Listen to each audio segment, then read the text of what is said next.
Okay, thanks everybody. I'm just going to be touching on kind of the CanESM code structure and the way we kind of use version control to interact with this repository. This is really going, I'm going to spend most of my time actually in the repository, but I just kind of want to share a couple of things. Specifically, as Neil alluded to, this repo, which I'll click on right here so we can just see where this takes us.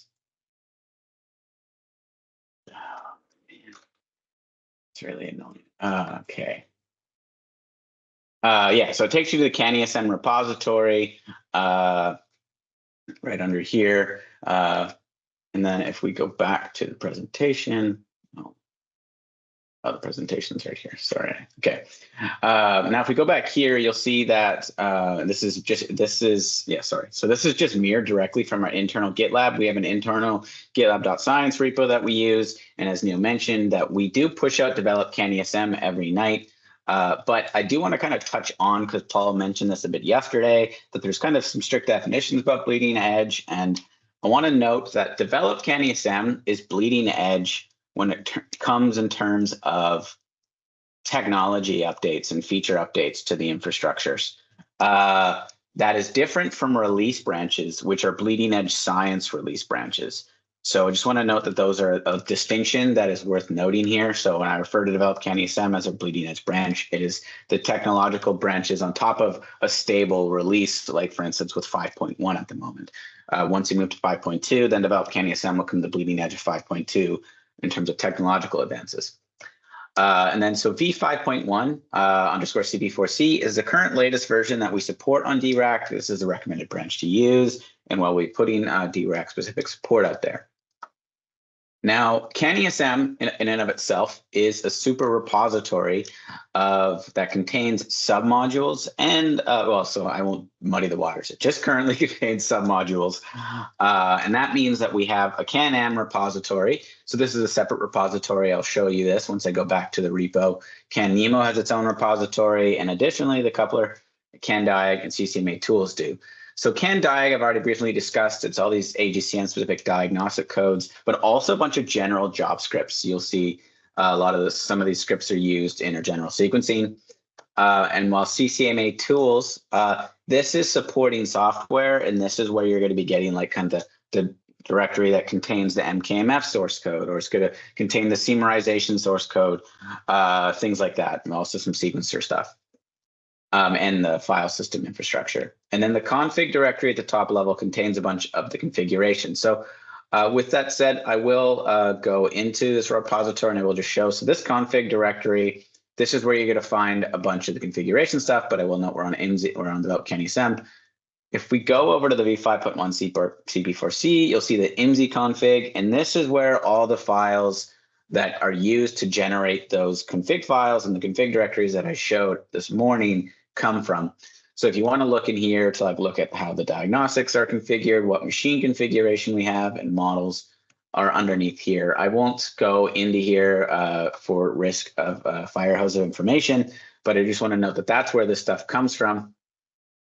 But if you go up a level, then you'll see all these submodule repos. Now, if you click on these will just open to their own repositories. Like if we look at CanEM, let's start with this. This will take us to CanEM, but you'll note that this just jumps to develop CanESM. We have the same branches exist across all the repositories, but I'm just going to briefly show what's in all these repos. Now, the easiest way for me to do this is actually to do this over a terminal as opposed to going through the repo, just because I know there's going to be some problems with how that looks. Okay, so I'm in the repository. So if you look in CanEM, you'll see underneath here, you'll see this is the directory structure. And I just want to note that you can generally all the physics that you're going to be caring about, most people are just going to be worrying about the physics. So underneath here is where you'll find generally physics source code.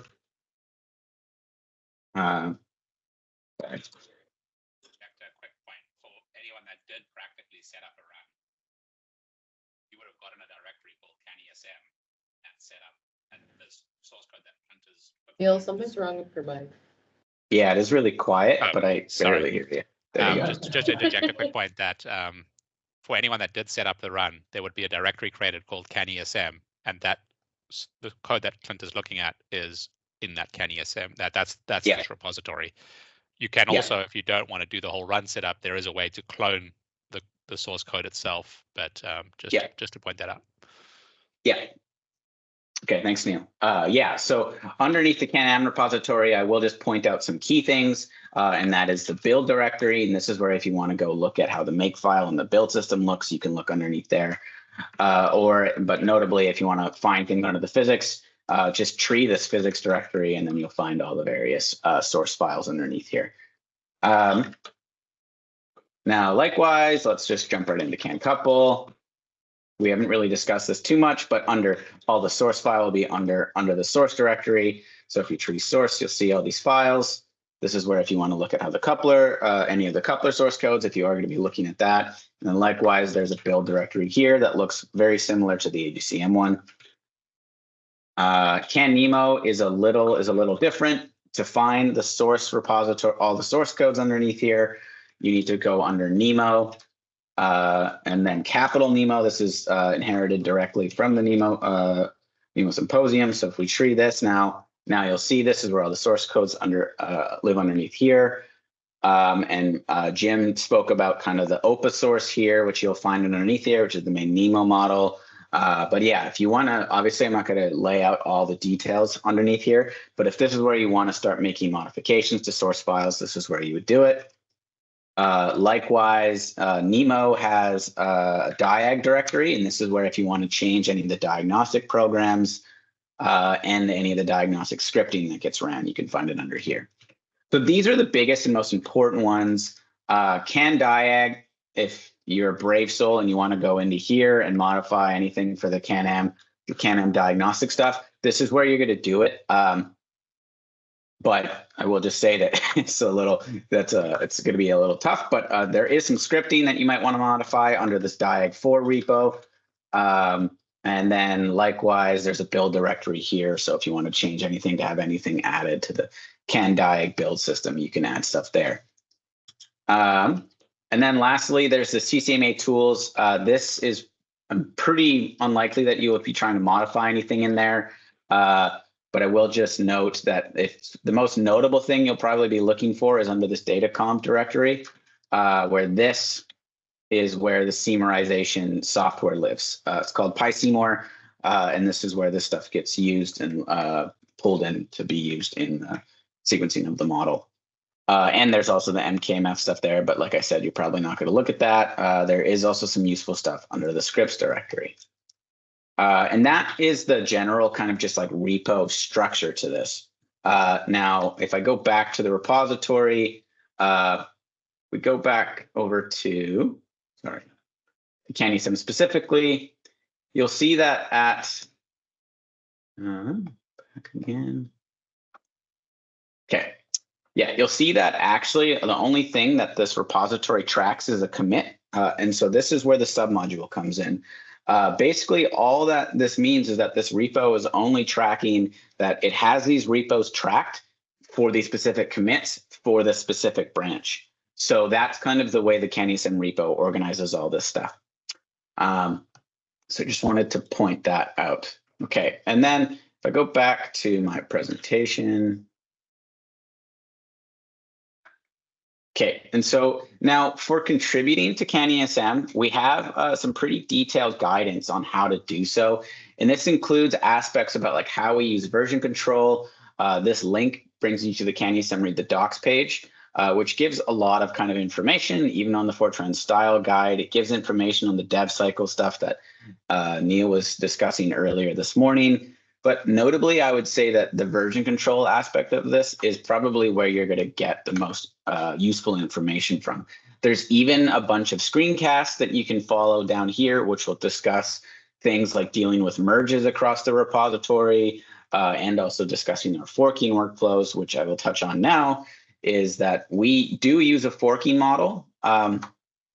So what that means is that if you actually want to make changes to the repositories and you want to use your own repo, you're going to need to fork CanESM and every submodule.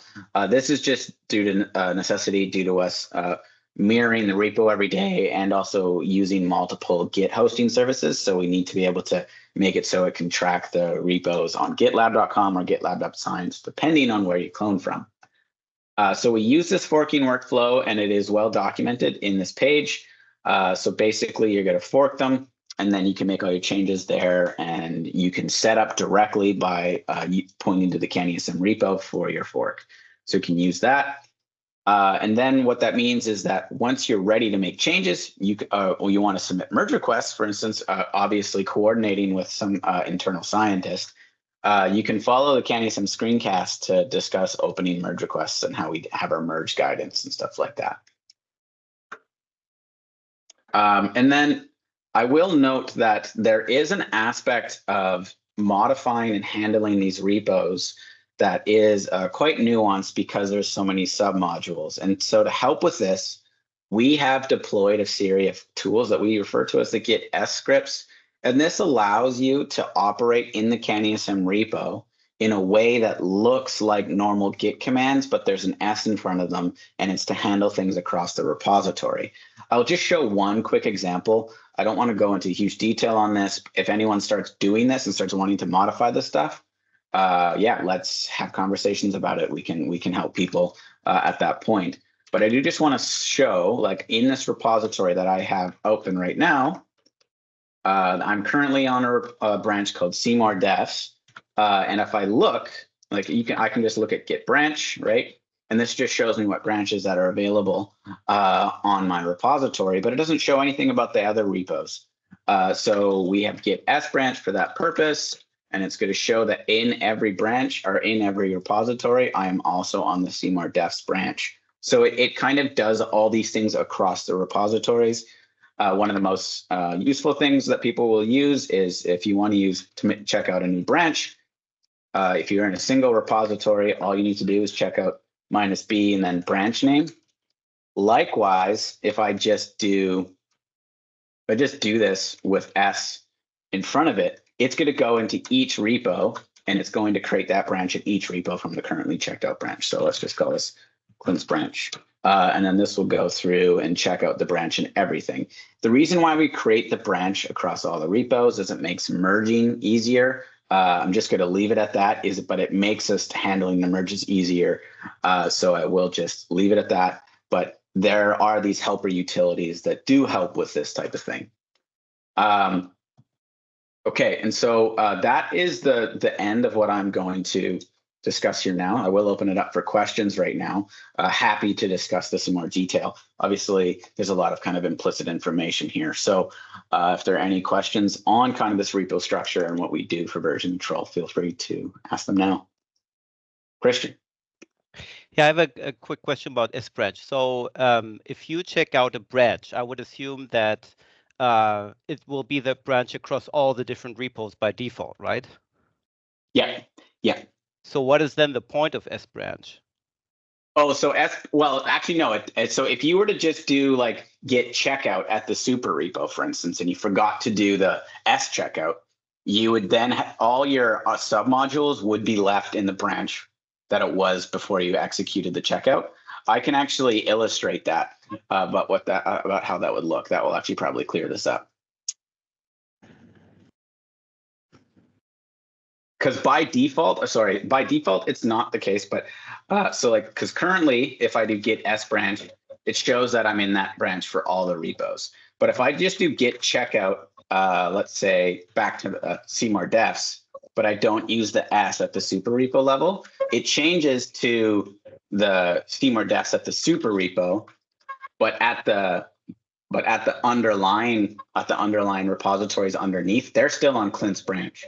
Oh, God. So, okay. So that's why when you use S checkout, it ensures that you're consistently pointing to the head of the repos between branches, right? So it doesn't really make a huge functional difference right now, but let's say if I was to do git checkout develop CanESM on this branch, now I do git status, and now it looks and it's saying, oh, these commits that are currently registered are not the same commits that were registered for develop CanESM. But if I did S checkout, it would have gone through and updated the head to point to develop CanESM for all of those submodules.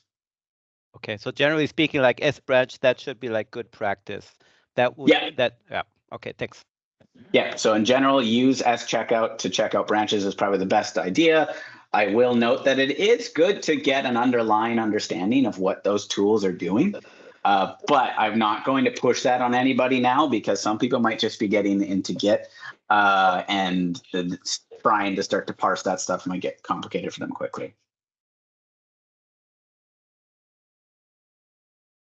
Just to say, like, we are kind of like quite far in the deep end there, and we're going to go back to just like very simply making changes in a second. But it's good just to expose people to this is what you start to get into if you're really serious about doing development, and that it's going to try and, you know, that you're going to try and share it with others or like send it back to CCCMA or something. This is the kind of detail that is explained in excruciating minutia within that development guide. Yeah, there's a lot of information there and some long-winded videos by Neil and I that are explaining some of these extra details when you're really kind of getting into the weeds with the development.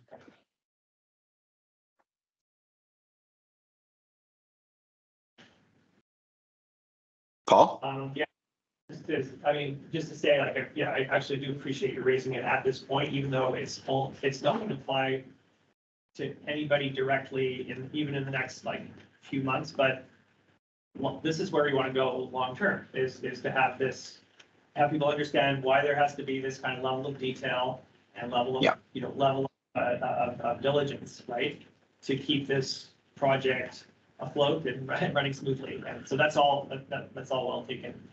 I had a question about what you said at the beginning. You used two terms. You said bleeding edge, and then you used another term. Bleeding edge applies to technical advances, and then you said something else applies to scientific advances. And it wasn't on your slide, so I'd like to pin you down on that. Is there actually some? I think that would be helpful for me. So the thing is, I didn't mean to say that bleeding edge doesn't apply to science. I mean that there are two terms when we might refer to bleeding edge technological advances and bleeding edge scientific advances. So the release branches are the bleeding edge scientific advances and some technical advances that might change the answers of the model. For instance, if someone has some new really big optimization improvement, that will be on our release branches or stuff like that. Well, maybe, but typically though, the release branch is where there are going to be big science advances, while develop CanESM is where we're going to put technical advances there first, and then if need be, push them into release branches. So there's just kind of two different types of bleeding edge that we refer to, just in terms of purely technological changes versus scientific changes. Yeah, and so from CESM, you know, there was questions about answer changes, right? Technical changes because of its optimization that can change answers. But I think they were really, and so they were just talking about purely changes that would change answers, and then changes that were purely technical, but were there. You know, it wasn't really judging importance. It was really trying to make that distinction. Anyway, so you have some in-house terminology you use, and that might be helpful to write down at some point. Well, so the diagram that Neil is showing up right now is quite relevant to this discussion. And there is a description in the development cycle part of that development guide that defines some of these things. Actually, I think we've got an update incoming to that. There's a merge request to update the documentation. But just to say it, like, everything does come back to develop CanESM ultimately, but a lot of stuff we do carry sometimes. Like, for example, the gem development is occurring, the gem Nemo 4 development is basically occurring essentially on its own branch. And when it's ready, it will come back to develop CanESM, but it's not there yet. So yeah, this is an example of the release branch that Clint is talking about. There's major new components going in. Right now, we're still maintaining develop CanESM. You know, we're advancing 5.1. So we actually use like a 3-digit. We normally never. This is described in the development guide, but for users, we only ever really talk about like, oh, version 5.1 or version 5.0, but actually we carry it to the third digit. And so we have definitions of what these things mean, right? So, you know, typically we have bigger changes, like if we increment from 5 to 6, that's like a major component change. That's like, spectral to gem kind of change. But from 5 to 5.1 or 5.1 to 5.2, that's normally like generally like physics changes and maybe some bigger technical changes. But we do also carry these kind of third digit, you might call them patch version numbers. And so, we do now allow ourselves to change the bit pattern on develop CanESM, but we will always tag it with a new patch version number.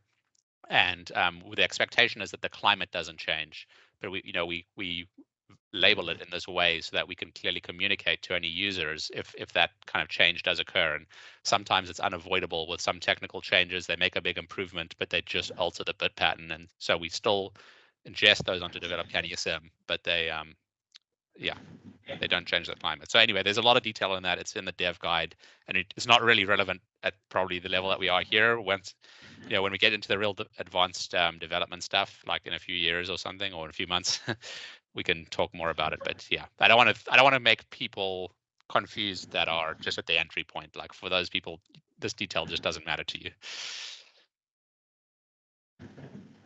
But there might be projects that where there are agreements between ECCC and external parties about development, and at that point, this will be, and that could happen pretty soon. And so that I don't have any specific forecasts. I'm just saying, like, if that's a plausible scenario, right? And so just to have a good sense of the lingo, even now, it's not a bad idea. But I'll let you go on. Sorry to interrupt.